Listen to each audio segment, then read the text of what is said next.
वह करीब आकर मेरे ओठों को चूमने लगा। उसने कपड़े मेरे तन से अलग कर दिए और फिर मेरे ऊपर आ गया। हम दोनों के बीच में अब कोई पर्दा नहीं था। मैं अपने हाथ उसके सीने पर चलाने लगी। उसके मसल्स फूल रहे थे। मुझे इतना सुकून पहुंचेगा मैंने कभी नहीं सोचा था। आज मेरी प्यासी रूह को वह प्यार मिलने वाला था जिसके लिए जाने में कितने लंबे समय से इंतजार कर रही थी। वह मुझे ऐसे प्यार कर रहा था जैसे मैं कोई चीज हूं। और फिर अचानक से वो मेरे जिस्म को, मेरा नाम सुमित है और घर वालों के कहने पर मैंने बच्चों की खातिर जिस लड़की के साथ शादी किया उसका नाम रूही है। अचानक से मेरी पत्नी अमीषा की मौत हो जाने के बाद घर वालों के कहने पर मैंने अपने दो छोटे छोटे बच्चों की खातिर अपनी शाली रूही से शादी कर लिया। मेरी पत्नी अमीषा की मौत हो गई थी और मेरे दो छोटे छोटे बच्चे थे जो कि बहुत ही कम उम्र में अपनी माँ को खो चुके थे। और अब जब मैंने घरवालों के कहने पर अपने ही शाली से बच्चों की खातिर शादी की तो वह आज दुल्हन बनकर कमरे में मेरा इंतजार कर रही थी। लेकिन मेरे दिल में तो मेरी पत्नी हमेशा ही बसी हुई थी। मेरी शाली रूही को, जो कि अब मेरी पत्नी बन चुकी थी, उसके लिए मेरे दिल में कोई जज्बात नहीं थे। मैं गुस्से से कमरे में आया और फिर आते साथ ही मैंने रूही से कह दिया, देखो, तुम मुझसे कोई उम्मीद मत लगाना। मैं शायद ही तुम्हें कभी अपनी पत्नी अमीषा का जगह दे पाऊं। मैंने शादी सिर्फ तुमसे अपने बच्चों की खातिर की है। मैं नहीं चाहता था कि मेरे मासूम बच्चे माँ को याद करके तड़पे। क्योंकि तुम मेरे बच्चों को अच्छी तरह जानती हो, समझती हो और उसे प्यार करती हो, इसलिए घर वालों के कहने पर मैंने तुम्हारे साथ शादी की। लेकिन मैं तुम्हारे साथ अपने पति वाला फर्ज बिल्कुल भी नहीं निभा पाऊंगा। इसलिए तुम मुझसे कोई उम्मीद मत रखना। तुम सिर्फ और सिर्फ मेरे बच्चों की माँ हो, इससे ज्यादा कुछ भी नहीं। वह कुछ ना बोली और उसके आंखों से आंसू झरझर कर बहने लगे, जो कि सिर्फ मैं देख रहा था। और फिर अब हमारी शादी को इसी तरह 1 महीना हो गया था। हम दोनों एक ही बिस्तर पर सोते थे, पर मैंने उसे कभी हाथ नहीं लगाया था। और अगर कभी रूही मुझे हाथ लगाने की कोशिश भी करती मैं उसे रोक देता था। आज मेरे ऑफिस में पार्टी थी और मैं रूही को अपने साथ लेकर ऑफिस गया था। वहां पहुंचने पर मैं पार्टी में बिजी हो गया। मैंने रूही पर एक जरा भी ध्यान नहीं दिया। फिर कुछ देर बाद अचानक से मेरी नजर जब रूही पर गई तब मैंने देखा कि वह मेरे बिजनेस पार्टनर हर्ष मेहता के साथ हंस हंस कर डांस कर रही थी, चिपक रही थी और उसके साथ मुस्कुरा रही थी, जिसे देखकर मेरे दिल जलने लगा था। मुझे बहुत ही ज्यादा गुस्सा आ गया था। मैंने वहीं पर गुस्से में सारे ऑफिस स्टाफ के सामने ही रूही से कह दिया कि अच्छा, तो अब तुमने अय्याशी शुरू कर दी। जरा भी शर्म नहीं आई तुम्हें? क्या तुम भूल गए कि तुम मेरी पत्नी हो? मैंने एकदम से गुस्से में आकर उसे यह सब कहा था। मैंने यह भी नहीं देखा कि ऑफिस के सारे स्टाफ की नजरें सिर्फ हम दोनों पर ही है। फिर रूही भी मुझे कहने लगे, मैं आपकी पत्नी नहीं हूँ क्योंकि आपने कभी भी मुझे वह अधिकार दिया ही नहीं। मैं बस आपके बच्चे की माँ हूँ और इससे ज्यादा कुछ भी नहीं हूँ। उसकी बात सुनकर मुझे बहुत ही गुस्सा आ गया। मैंने उसे कह दिया, जब तुम्हारी मेरे सामने दाल नहीं गली तब तुम अब मेरे बिजनेस पार्टनर को फंसा रही हो।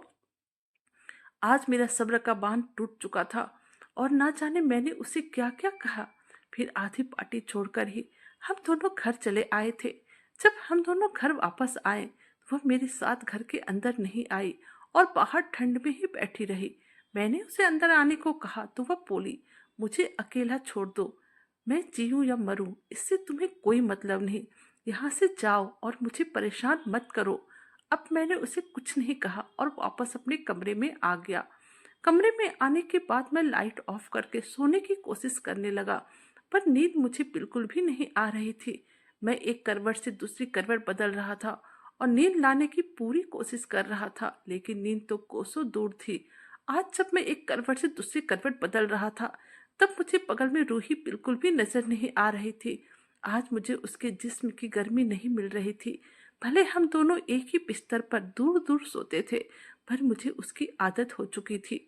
लेटे हुए बिस्तर पर करवटें बदलते रहा और आखिरकार मुझे उठकर बैठना ही पड़ा। और अब मैंने सोचा जाकर देखो तो वह क्या कर रही है।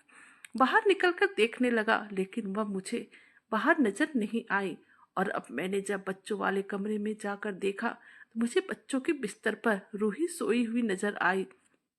मैंने ध्यान से देखा, उसकी आंखें नम थी, शायद वह रो रही थी। वह भी मेरी वजह से। मुझे खुद पर शर्म आने लगी। मैं उसके करीब आया और आज न जाने मैंने उसे कैसे किस कर लिया। वह गहरी नींद में सोई हुई थी। मैं उसकी नींद खराब किए बिना ही कमरे से बाहर चला आया। मैंने सोचा कल सुबह उससे बात करता हूँ और फिर आकर मैं अपने कमरे में सो गया। अचानक से सुबह जैसे ही मेरी नींद खुली, मैं उठकर दौड़ता हुआ बच्चों के कमरे में आया, लेकिन मुझे रूही नजर नहीं आई। मैंने उसे इधर उधर देखा, लेकिन वह मुझे बिल्कुल भी नजर नहीं आई। मैं मन ही मन सोचने लगा कि मैंने मौका खो दिया। मेरे दिल में एक दर्द सा होने लगा था और अब मैं एकदम बेजान होकर थके हुए कदमों से घर के बाहर निकलने लगा तो मैंने देखा कि रूही और बच्चे बाहर लॉन में एक चादर बिछाकर उस पर बैठकर तरह तरह के पकवान खा रहे हैं। रूही खुद भी खा रही थी और बच्चों को भी खिला रही थी, जैसे वह लोग कोई पिकनिक मना रहे हो। मैंने घड़ी में देखा तो सुबह के 8 बज रहे थे। मैं भी जल्दी से वहां पर अपने बच्चों के सामने आकर बैठ गया और उम्मीद करने लगा कि रूही मुझे ब्रेकफास्ट देगी, पर वह मेरे बच्चों को खिलाई, फिर खुद खाना खाकर वहां से बच्चों को लेकर निकल गई और मैं बेवकूफ की तरह वहां पर बैठा रहा। उसने मेरे लिए कुछ खाना नहीं बनाया था। उसका यूं मुझे अनदेखा करना, उसकी यह बेरुखी मुझे दर्द पहुंचा रही थी। बच्चों को प्ले रूम में छोड़कर जब वह बाहर आई तो मैं उसके पास गया और उसे कहा, रूही मेरा नाश्ता लगाओ। मेरी बात सुनकर उसने रूखे अंदाज में मुझे जवाब दिया, मैं तुम्हारी कोई नौकरानी नहीं हूँ। और हाँ देखो, यहाँ बच्चों की देखभाल के लिए कमला है। मुझे नहीं लगता कि मेरा यहाँ कोई काम है।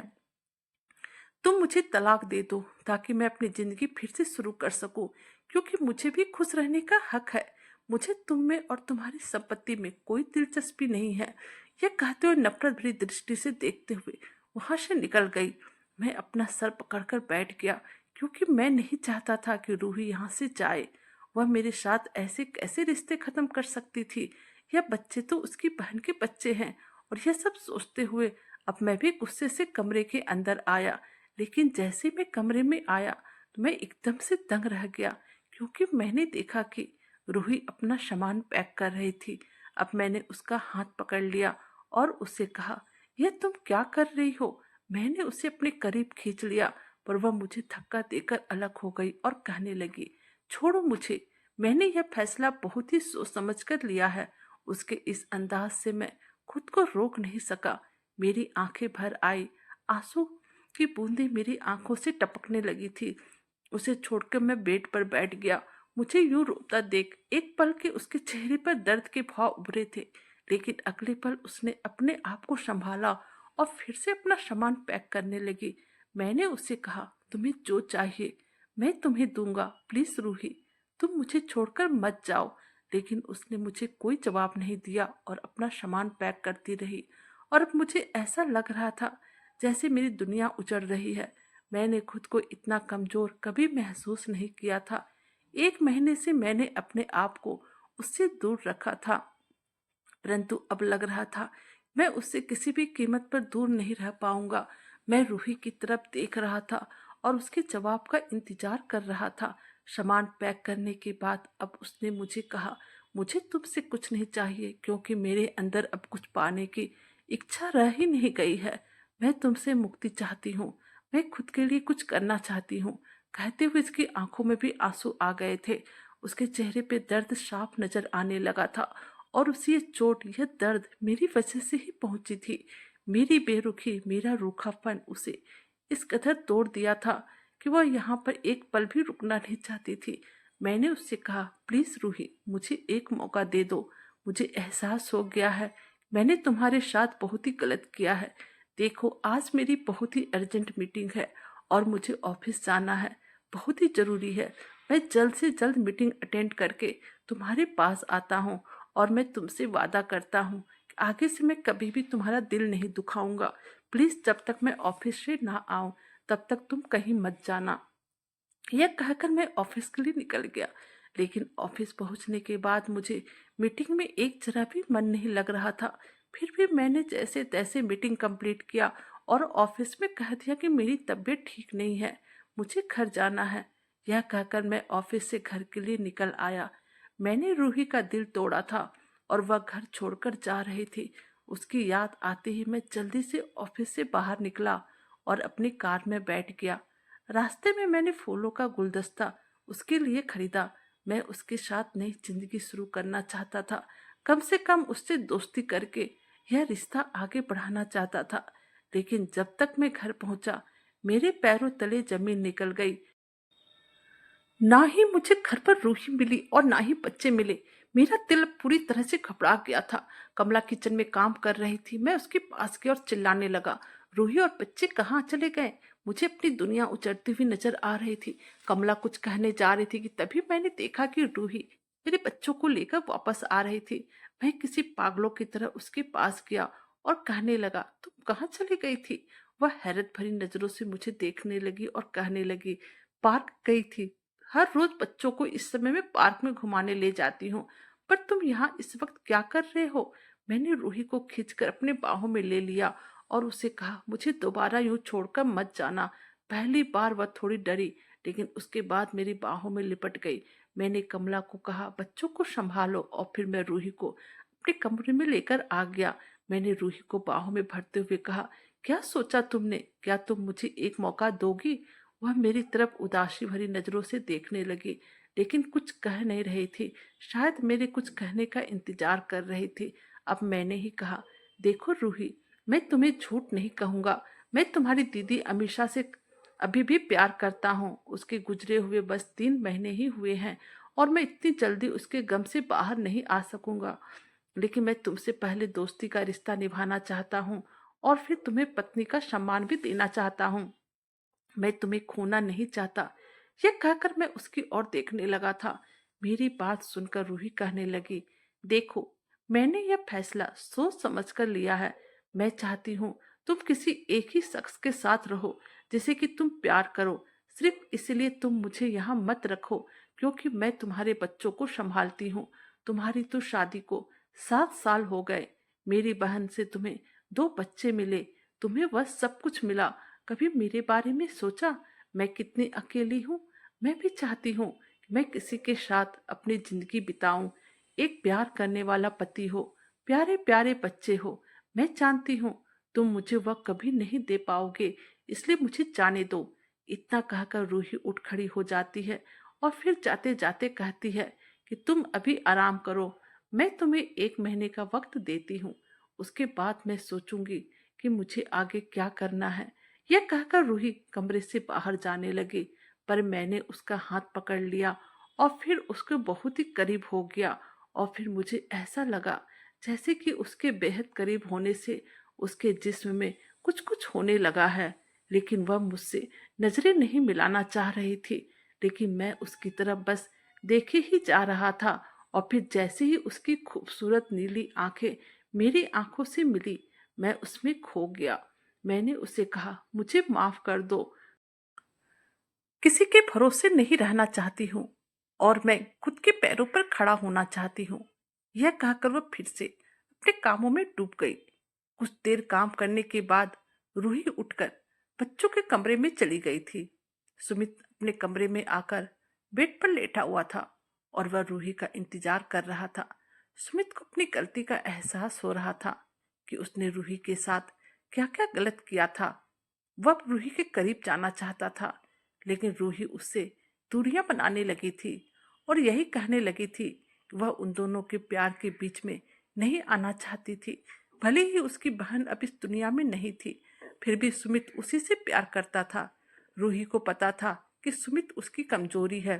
अगर वह सुमित के सामने होती है तो वह अपने आप को नहीं रोक पाती थी। इसी वजह से वह उससे दूर दूर रहने लगी थी। जब सुमित ऑफिस से घर आता तब रूही किचन के कामों में लग जाती थी और फिर काम खत्म होने के बाद कभी बच्चों के कमरे में, कभी गेस्ट रूम में या फिर कभी सोफे पर ही सो जाती थी। जब भी वह सुमित से टकराती थी उसकी तरफ नजर उठाकर भी नहीं देखती थी। सुमित रूही के इस व्यवहार को नोटिस कर रहा था, लेकिन इन सभी का जिम्मेदार भी वह खुद ही था।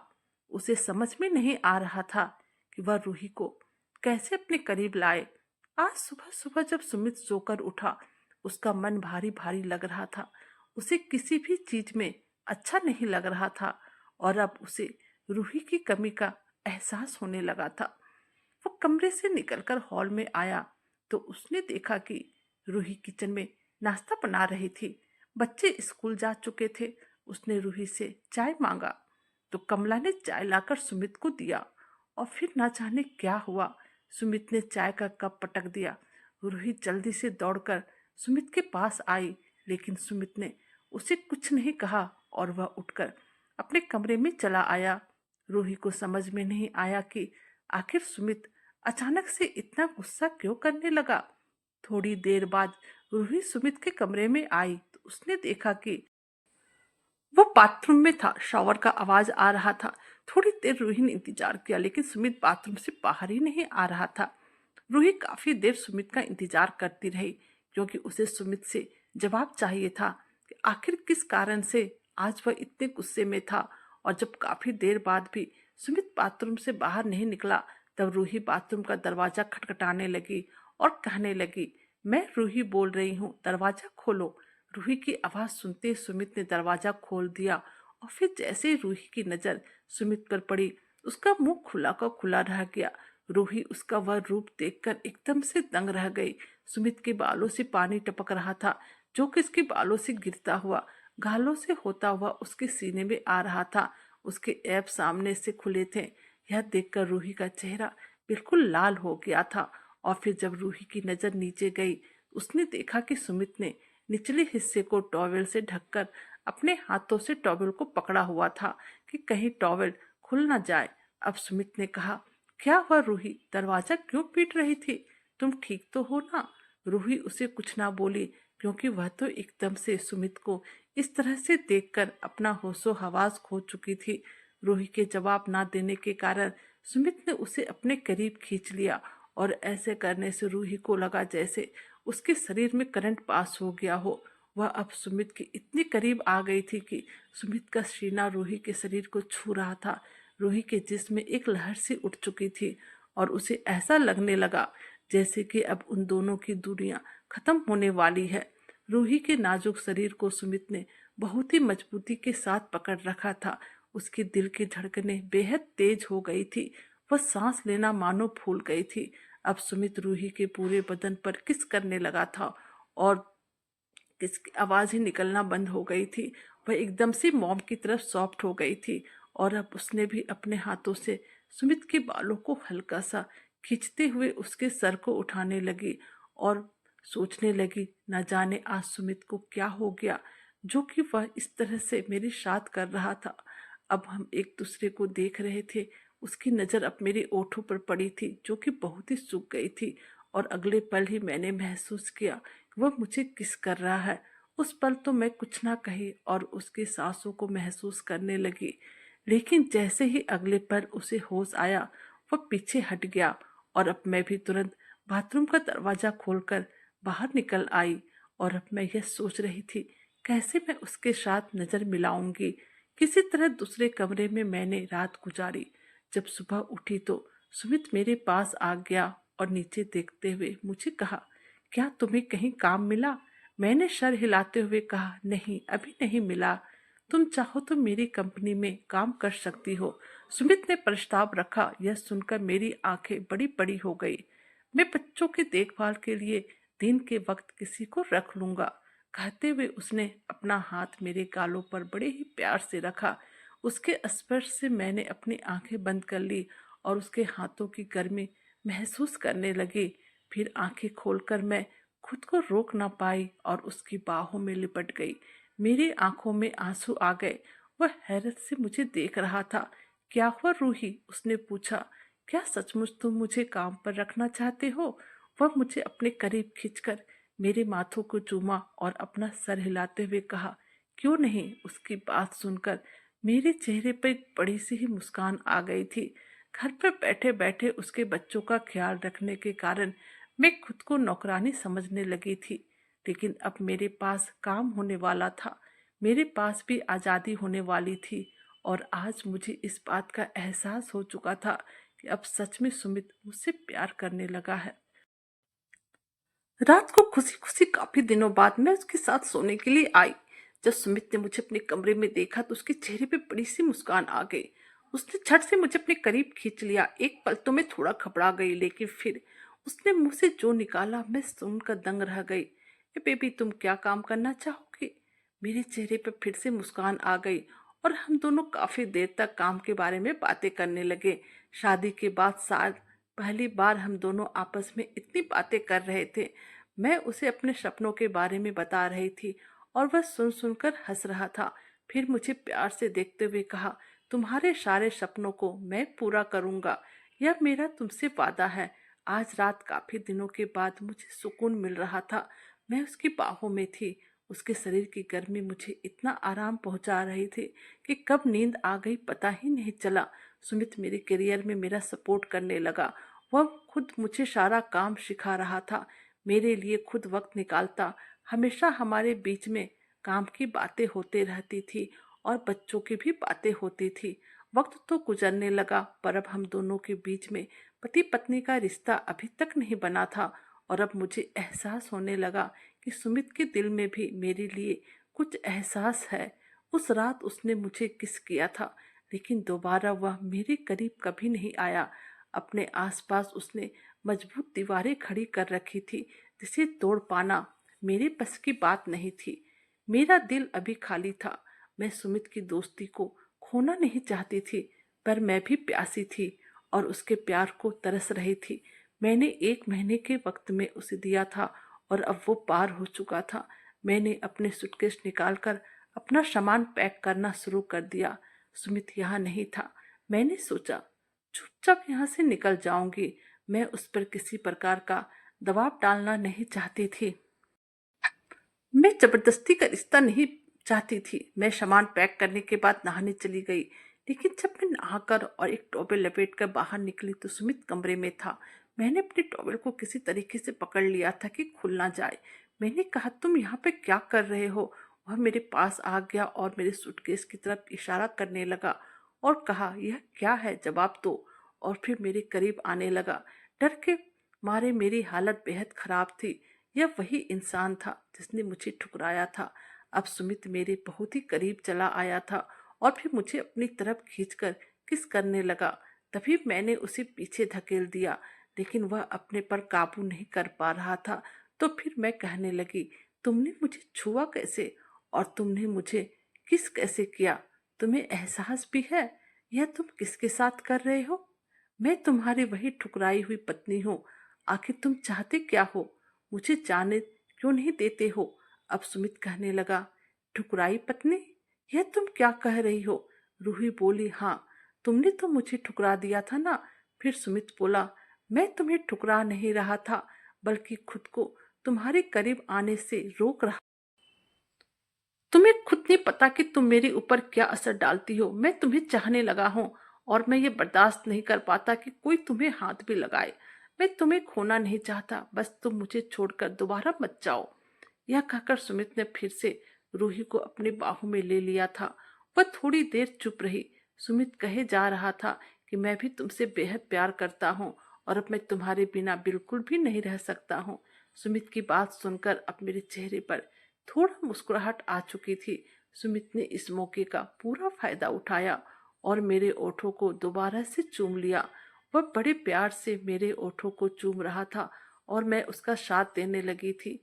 लेकिन फिर थोड़ी ही देर बाद मैं पीछे हटकर उसे कहने लगी, मुझे नहीं पता था कि तुम्हारे दिल में इतना अच्छा इंसान छुपा है। सुमित कहने लगा, मैं जानता हूँ रूही, तुम्हें मेरे कारण बहुत दुख पहुंचा है, पर मैं पूछना चाहता हूँ, क्या तुम मुझे अपने पति होने का हक दोगी? उसकी बातें सुनकर मैंने हंसते हुए कहा, हाँ दूंगी। रात को जैसे बच्चे सो गए, सुमित ने मुझे अपनी गोद में उठा लिया और दुल्हन की तरह मुझे कमरे के अंदर लेकर आ गया। मेरे करीब आकर मेरे ओठों को चूमने लगा। उसने मेरे कपड़े मेरे तन से अलग कर दिए और फिर मेरे ऊपर आ गया। हम दोनों के बीच में अब कोई पर्दा नहीं था। मैं अपने हाथ उसके सीने पर चलाने लगी थी। उसके मसल्स फूल रही थी। मुझे इतना सुकून पहुंचेगा मैंने कभी नहीं सोचा था। आज मेरी प्यासी रूह को वह प्यार मिलने वाला था जिसके लिए जाने मैं कितने लंबे समय से इंतजार कर रही थी। सुमित मुझे ऐसे प्यार कर रहा था जैसे मैं कोई चीज हूँ। वह मेरे अंदर समा गया, मुझे पूरा हासिल कर लिया। मेरा तन मन, मेरा प्यार, सब कुछ मैं उसके नाम कर चुकी थी। सुमित ने जल्दी से मुझे अपनी मोहब्बत का इजहार किया। आई लव यू, मैंने कहा। हाँ, लव यू। और फिर वह रात मेरी जिंदगी की सबसे यादगार रात बन गई। फिर 2 दिनों के बाद ही हम दोनों मालदीव खूब हनीमून पर चले गए। यह सब मेरे लिए बिल्कुल सपना था। मैंने कभी नहीं सोचा था कि सुमित मुझे इतना प्यार करेगा। और सबसे बड़ी बात मेरे लिए यह थी कि आज वह मेरा सबसे अच्छा दोस्त भी बन चुका था। और अब मुझे सुमित से कोई शिकायत नहीं थी, क्योंकि अब हम दोनों एक हो चुके थे। कहानी कैसी लगी प्लीज़ कमेंट कीजिएगा। और दोस्तों, हमारे चैनल को लाइक, सब्सक्राइब और शेयर कीजिएगा। Thank you.